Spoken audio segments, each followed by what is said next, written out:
Welcome to NS news. నేను సుమా. ముందుగా బులెటిన్లో హెడ్లైన్స్. చిత్తూరు హరివిల్లు లలిత కళావేదిక ఆధ్వర్యంలో 2 పుస్తకాలను అమ్మఒడి ట్రస్ట్ ఫౌండర్ చెరుకూరి పద్మనాభనాయుడు ఆధ్వర్యంలో ఆవిష్కరించారు. కర్నూలు జిల్లా ఎమ్మిగనూరు వాస్తవ్యులు గద్వాల సోమన్న రచించిన తొలకరి జల్లులు అనే పుస్తకాన్ని డాక్టర్ వల్లేరి హరినాయుడు, అన్నపూర్ణమ్మ దంపతులకు అంకితమివ్వడం జరిగింది. కృష్ణదాసు తత్వాలు, కీర్తనలు పుస్తకము 2వ భాగాన్ని కూడా ఈ కార్యక్రమంలో ఆవిష్కరణ చేయడం జరిగింది.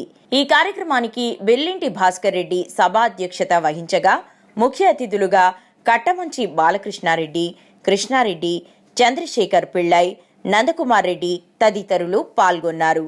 తొలకరి జల్లులు అనే పుస్తకానికి ఏఎల్ కృష్ణారెడ్డి సమీక్ష అందించగా, కృష్ణదాసు కీర్తనలు తత్వాలు అనే పుస్తకానికి ఎంఆర్ అరుణకుమారి సమీక్ష చేశారు.